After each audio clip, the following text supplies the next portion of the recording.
Ever hear that old saying, as far back as I go, I always wanted to be a gangster? Well, that is one of the classic lines of all time in cinema. And ladies and gentlemen, this is Goodfellas. What a show. I mean, well, if you haven't seen it, oh man, I'm feeling a little sorry for you here because what have you been doing? Because it's cinema magic, my lads. It's the opening line to Goodfellas, Martin Scorsese's masterpiece. I mean, I honestly think this put Scorsese on the map. I think he was going to get there. He's so good anyway. He was going to break through. But this was his main one. You know, apart from Taxi Driver, you could argue with me on that one, all right? But, you know, a film so goddamn good. It doesn't just tell you its story. It grabs you by the collar, drags you into a world of wise guys, and makes you feel like you're one of the crew, man. And now I get it. Like, maybe you're one of those people who've never seen it. Maybe you think, another mob movie. Here we go again. Let me tell you why Goodfellas is the greatest film. One of the greatest gangster movies of all time. Peter. Wow. Now, okay, I get it. You hear so much things about The Godfather, right? Maybe that's all you need to hear, you know? Maybe you're not a huge, unbelievable fan of mob movies and, you know, Godfather's enough for you. You know, I get it. You know, there's been so much hype around Godfather. There's been a lot of hype around Goodfellas too, you know? You know, maybe you do think they're all the same type of movies, you know? But let me tell you, The Godfather is a grand opera, an honor. It's a legacy and a family. But Goodfellas? Oh, lads, that's the street dirty version in your face, you know? I tell you, lads, it's not about kings, it's about soldiers, you know? And guys who aren't sitting in big leather chairs making speeches.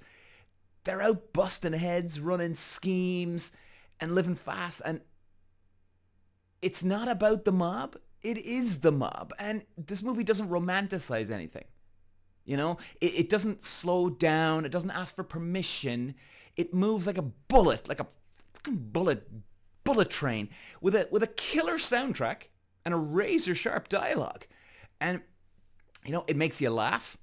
It makes you nervous, makes you kind of laugh again, and before you're hit with something so kind of weird, but it knocks the wind out of you. Now, who do we thank for this wild ride? The man with the plan, Martin Scorsese. Oh, lads, he has really has hit a home run with this show.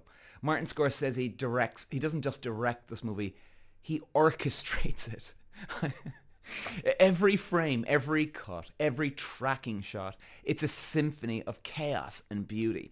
And take that tracking shot, the Copa shot, for instance, one take, and, you know, one takes were very rare back when Goodfellas was shot, you know?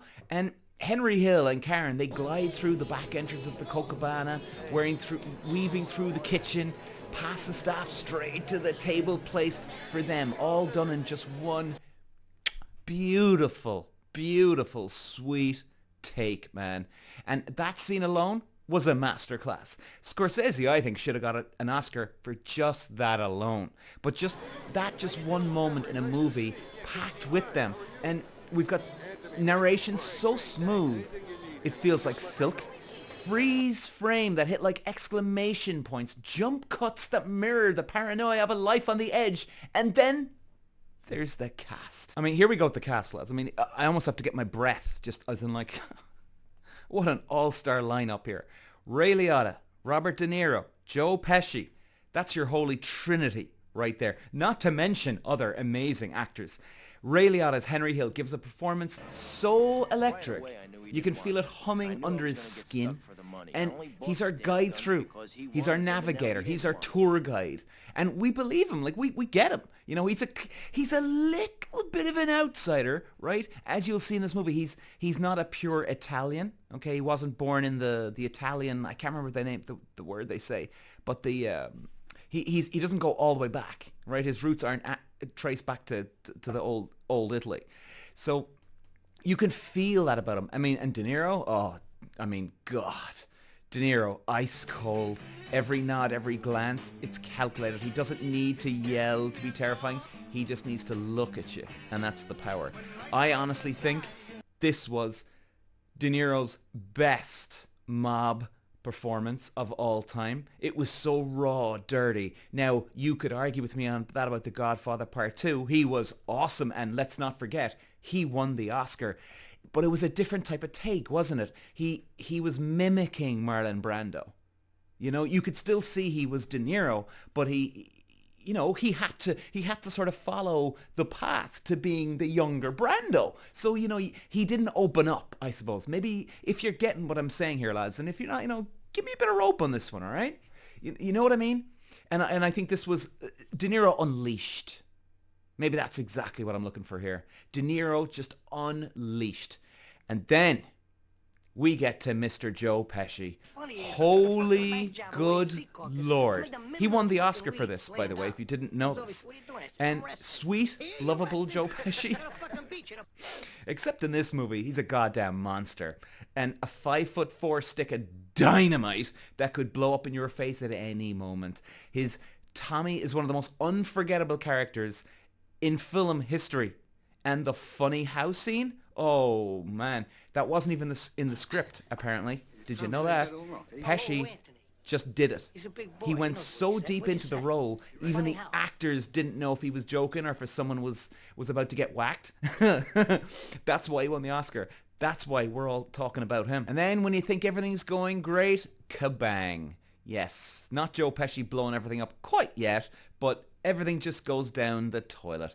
Henry starts dipping into the drugs, the deals get riskier, the stakes get higher, and the last act, I won't give anything away, that's when Goodfellas goes from a great movie to an experience, lads.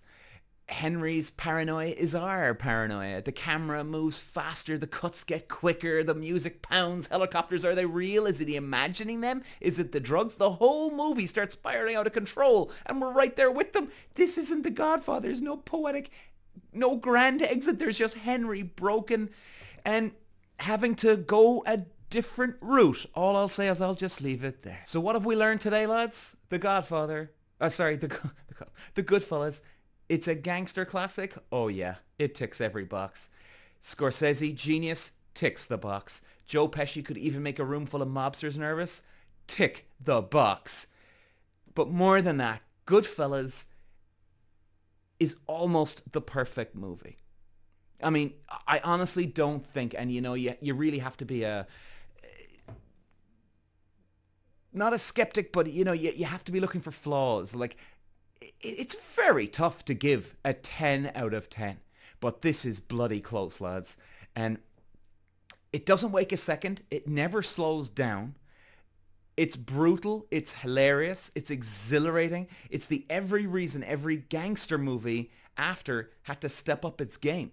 Like, this was the benchmark, lads, for a lot of things, except for The Godfather. But, in the raw sort of street action, this was the benchmark. So if you haven't seen it, fix it tonight, please, right now. And if you have, watch it again, because as far as back I remember, there isn't so many things. There's not so much things as too many times. The Goodfellas.